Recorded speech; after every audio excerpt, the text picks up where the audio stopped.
Bayangkan, di tengah pasar yang sesak oleh hari libur, ketika keringat dan harapan bercampur, sebuah tendangan mematahkan martabat seorang pedagang kecil. Jerit tertahan, tatapan membeku, dan sebuah pukulan melayang di bawah terik matahari. Dua seragam berhadapan, amarah melawan disiplin. Debu terangkat, waktu melambat, dan satu keputusan akan mengubah nasib banyak orang. Apa yang terjadi saat kekuasaan salah memilih lawan? Namun sebelumnya, bagi yang beragama Islam, mari tinggalkan sholawat di komentar, agar sholawat ini menjadi saksi kita di akhirat kelak. Jangan lupa juga like dan share cerita ini ke teman ataupun keluarga terdekat kita.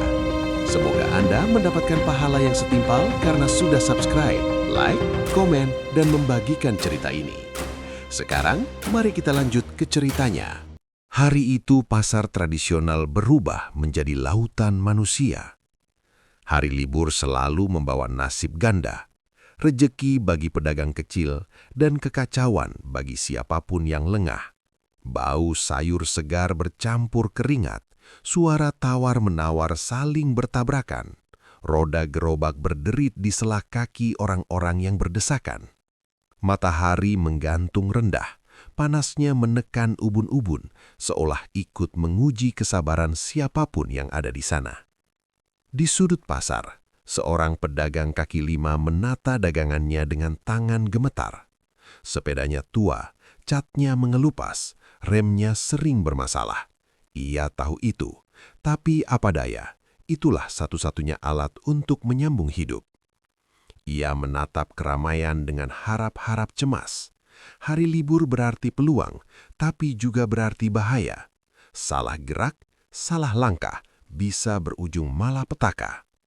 Tak jauh dari sana, deru mesin berat memecah hiruk-pikuk. Sebuah motor besar berlapis kilap hitam meluncur perlahan, memaksa orang-orang menepi.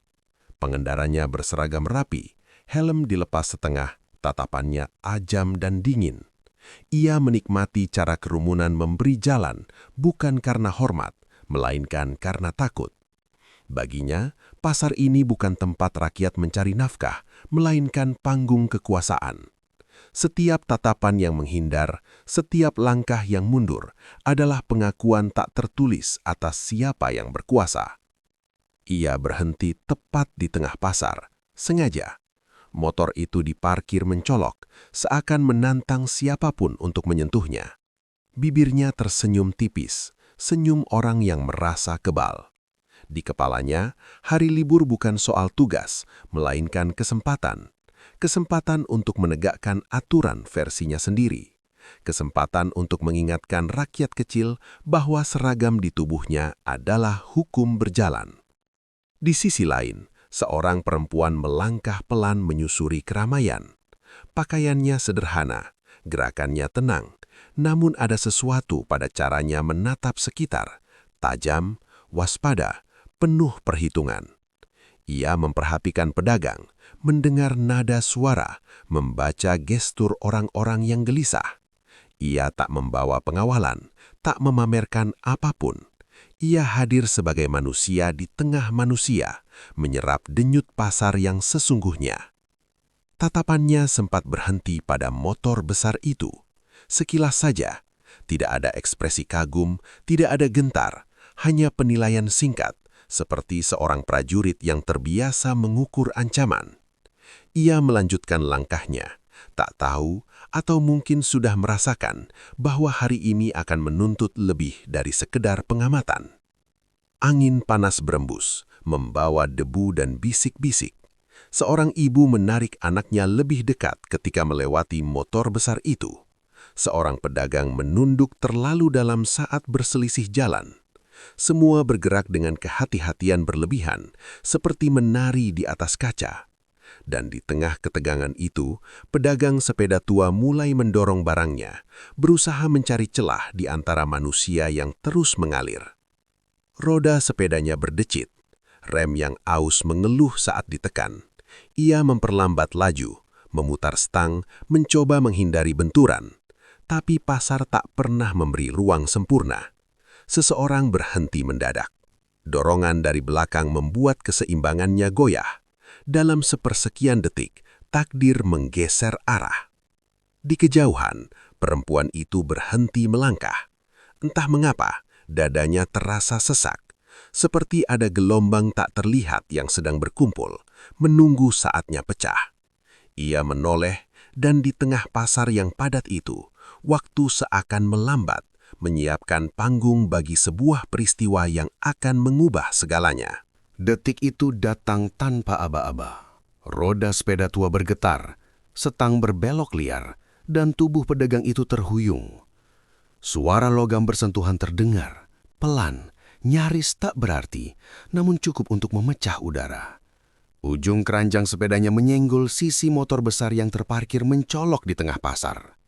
Tidak ada goresan, tidak ada yang patah, hanya sentuhan ringan, seperti daun kering yang jatuh ke permukaan air. Pedagang itu membeku. Wajahnya pucat, matanya membelalak. Ia segera menahan sepeda, menunduk berkali-kali, napasnya tercekat. "Maaf pak, rem saya belum, saya tidak sengaja," ucapnya tergagap, suaranya tenggelam oleh gemuruh pasar yang tiba-tiba meredup. Pemilik motor menoleh perlahan. Senyum tipis di wajahnya menghilang, digantikan sorot mata yang menyala. Ia turun dari motor dengan gerakan penuh tekanan, seolah setiap langkahnya harus disaksikan. Orang-orang di sekitarnya spontan menjauh, menciptakan lingkaran kosong, sebuah arena tak resmi yang terbentuk dari ketakutan. "Apa kamu tahu motor apa ini?" Suaranya rendah, mengandung ejekan.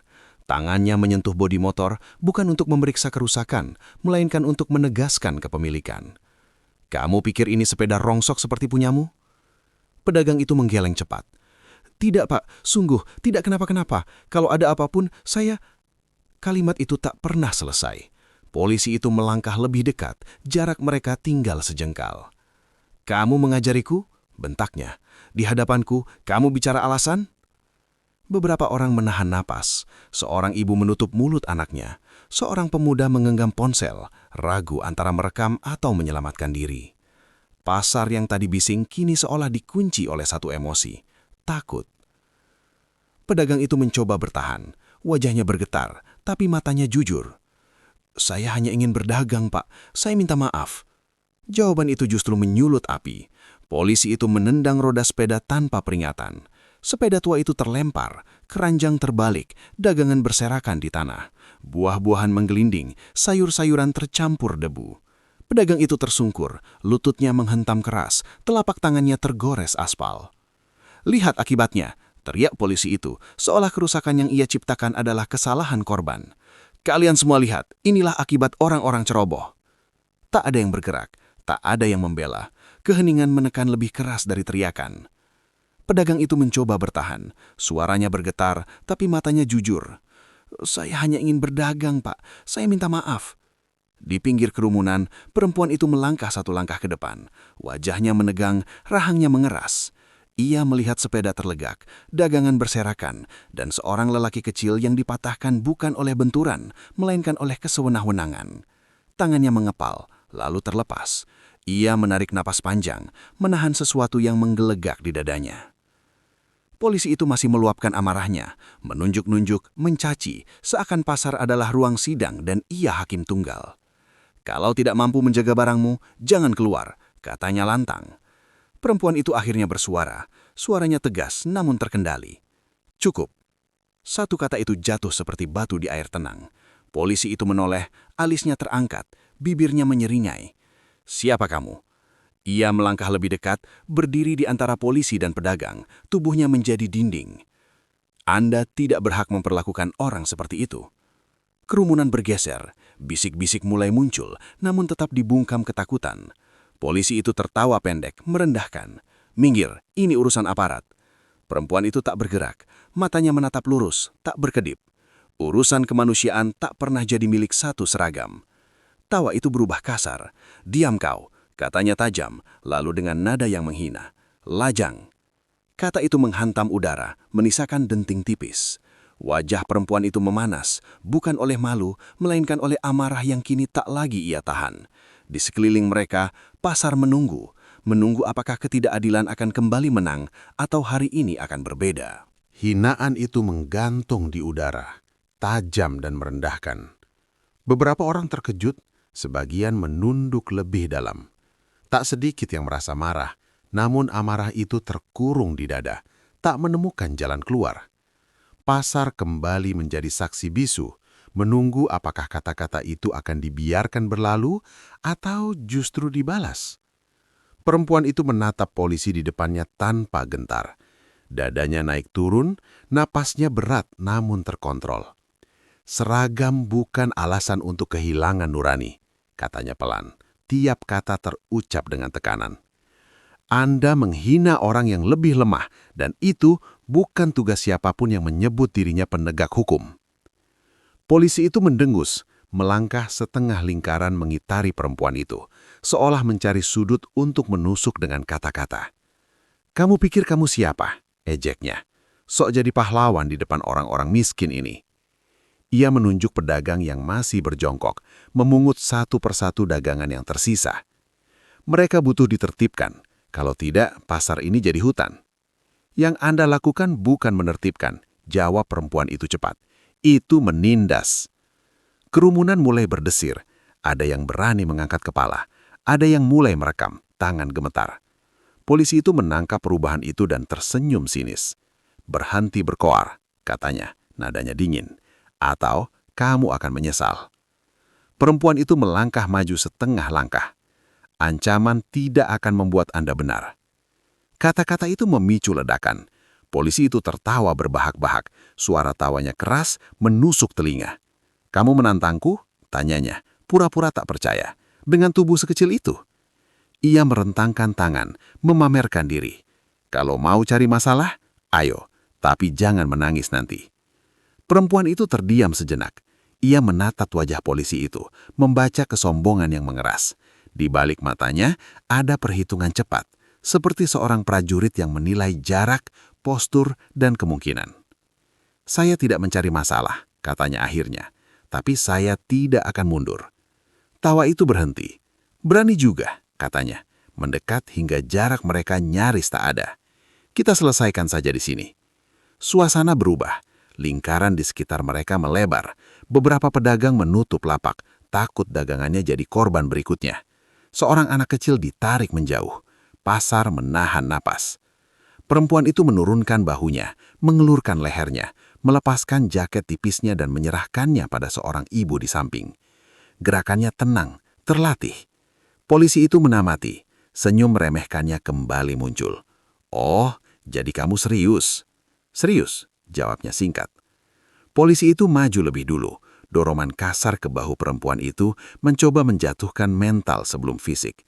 Namun perempuan itu tak goyah. Ia menapak kuat, pusat gravitasinya rendah. Mata mereka bertemu, dan dalam tatapan itu, kesombongan beradu dengan keteguhan. "Terakhir," kata perempuan itu, suaranya dingin, "hentikan ini dan minta maaf." Jawaban polisi itu adalah pukulan, cepat, keras, dan sembrono. Perempuan itu bergerak, tubuhnya berputar, pukulan itu meleset tipis.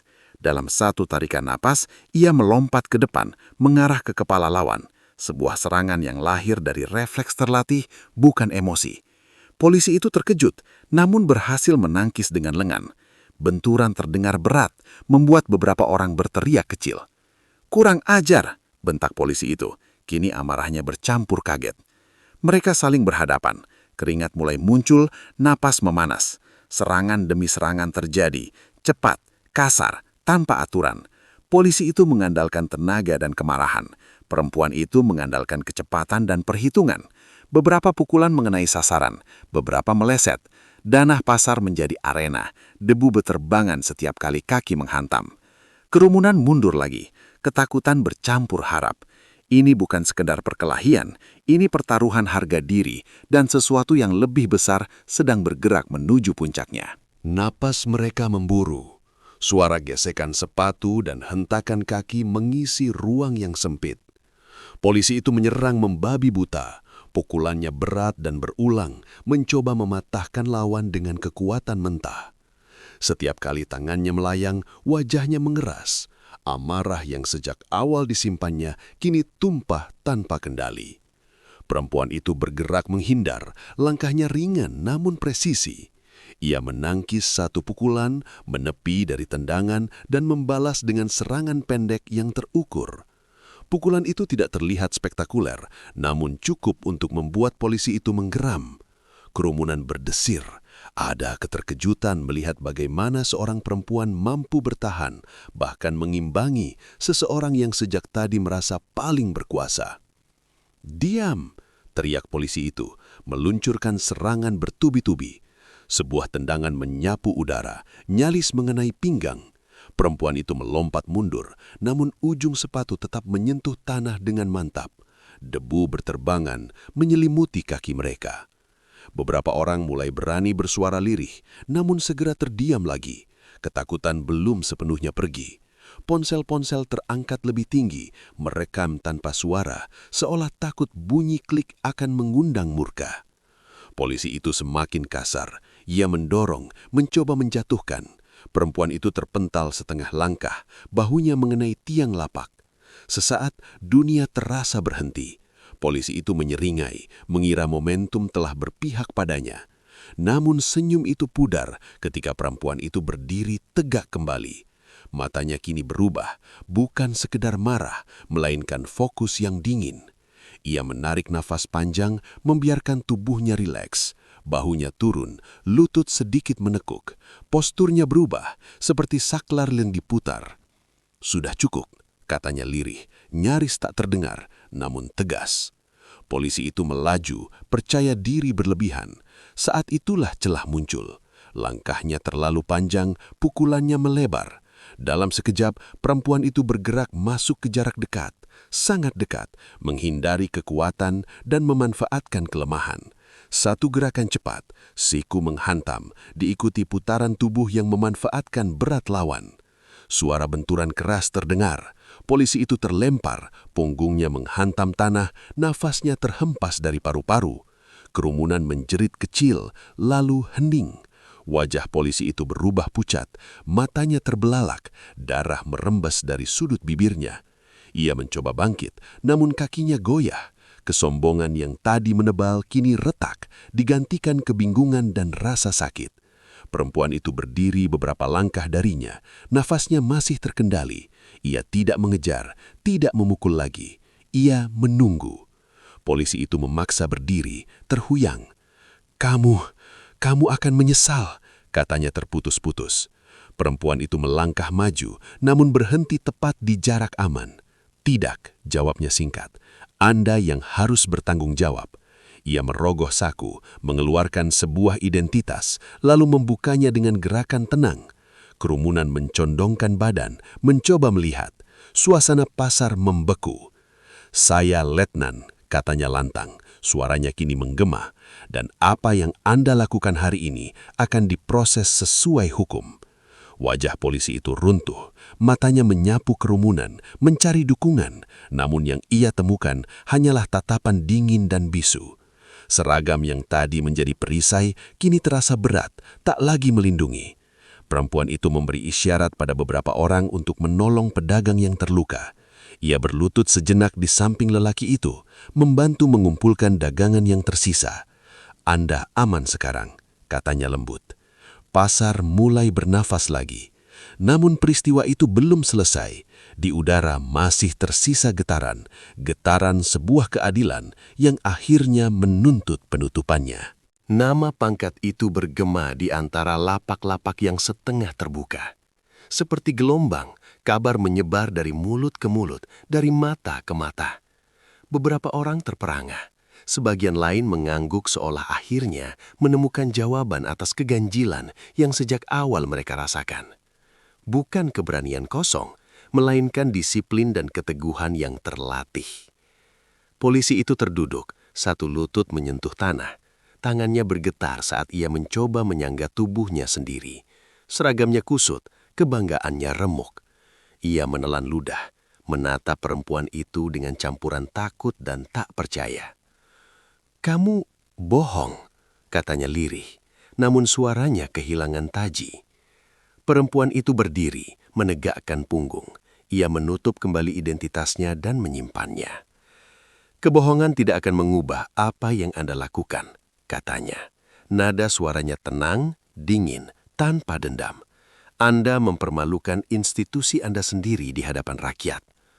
Beberapa orang kini berani mendekat. Seorang pedagang membantu mengangkat sepeda tua yang terlempar. Seorang ibu mengulurkan kain untuk membersihkan luka di lutut pedagang yang terjatuh. Empati yang tadi terkubur ketakutan, kini menemukan jalannya. Polisi itu mencoba berdiri lagi, namun langkahnya limbung. "Ini salah paham," katanya cepat, mencari celah. "Saya hanya menjalankan tugas." "Tidak," jawab perempuan itu tegas.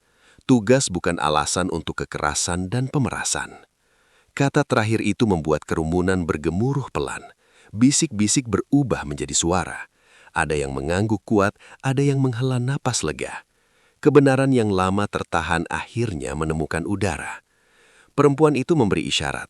Beberapa aparat lain yang sejak tadi berada di pinggiran ragu untuk masuk, melangkah maju. Wajah mereka tegang. Mereka melihat rekan mereka yang terkapar, lalu menatap perempuan itu dengan hormat yang tertahan. Perintah diberikan singkat, jelas, tanpa teriakan. "Amankan."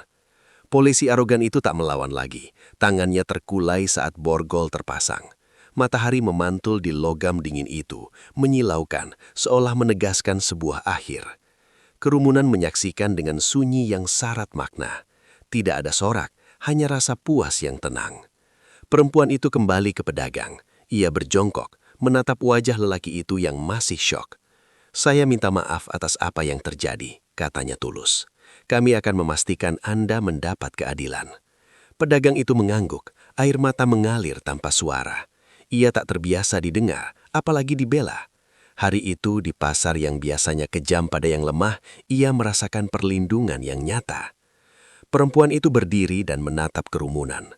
"Tidak ada yang kebal hukum," katanya lantang. "Siapapun yang menyalahgunakan kekuasaan akan dimintai pertanggungjawaban." Kata-kata itu tak diucapkan untuk tepuk tangan, namun justru karena itu ia bergema lebih lama. Orang-orang menyimpannya, membawanya pulang bersama cerita yang akan diceritakan ulang tentang hari ketika pasar menjadi ruang keadilan. Namun, kisah itu belum benar-benar selesai. Masih ada satu hal yang harus ditutup, satu luka yang perlu dipulihkan, agar hari libur itu meninggalkan pelajaran, bukan trauma. Kerumunan perlahan mencair, namun suasana tak lagi sama. Pasar yang tadi dicekam ketakutan, kini dipenuhi bisik-bisik yang berbeda. Bukan lagi bisik takut, melainkan cerita yang akan hidup lama. Orang-orang saling berpandangan, seolah baru saja menyaksikan sesuatu yang jarang terjadi, kekuasaan yang dipatahkan oleh keberanian dan kebenaran. Polisi arogan itu digiring menjauh, langkahnya tertatih, kepalanya tertunduk. Motor besar yang tadi menjadi simbol kesombongan, kini dituntun orang lain, terlihat biasa saja, tak lagi berwibawa. Beberapa pasang mata mengikuti kepergiannya, bukan dengan dendam, melainkan dengan peringatan sunyi, bahwa apapun yang berdiri di atas ketidakadilan akan runtuh pada waktunya. Perempuan itu kembali berdiri di tengah pasar. Ia membantu pedagang membereskan dagangan yang tersisa, memanggil petugas pasar, memastikan kerugian dicatat. Tangannya kotor oleh debu dan tanah, namun wajahnya tenang. Tidak ada rasa ingin dipuji. Ia melakukan apa yang harus dilakukan. "Terima kasih." Suara pedagang itu parau, penuh rasa yang tak mampu dirangkai. Ia menunduk dalam-dalam. Perempuan itu mengangkat bahunya pelan. "Teruslah berdagang," katanya. "Hari ini bukan akhir, ini awal." Seorang anak kecil yang sejak tadi bersembunyi di balik ibunya menatap perempuan itu dengan mata berbinar. Ia melihat bukan seragam, melainkan keberanian. Di sudut lain, seorang pemuda menurunkan ponselnya, menyadari rekaman di tangannya akan menjadi bukti, bukan sensasi, melainkan pengingat. Matahari mulai condong ke barat, bayangan lapak memanjang, angin sore menyapu panas yang tersisa. Pasar kembali hidup, tawar-menawar kembali terdengar, langkah-langkah kembali berdesakan. Namun sesuatu telah berubah. Orang-orang berjalan sedikit lebih tegak. Ketakutan yang tadi menundukkan kepala kini tergeser oleh keyakinan bahwa suara mereka ada artinya. Perempuan itu melangkah pergi tanpa pengawalan. Tidak ada teriakan perpisahan, tidak ada sorotan khusus. Ia menyatu dengan kerumunan, seperti datangnya. Namun namanya akan tinggal meski tanpa disebut. Kisahnya akan berpindah dari satu lapak ke lapak lain, dari satu rumah ke rumah lain, dibisikkan, diceritakan, dibesarkan. Tentang seorang polisi yang salah memilih mangsa, tentang seorang pedagang kecil yang hampir hancur, dan tentang seorang wanita TNI yang berdiri di antara kekuasaan dan kemanusiaan. Hari itu, pasar tidak hanya menjual barang, ia menjual pelajaran. Bahwa seragam tanpa hati nurani hanyalah kain, bahwa kekuasaan sejati adalah keberanian untuk melindungi yang lemah, dan bahwa keadilan, sekalipun terlambat, akan selalu menemukan jalannya.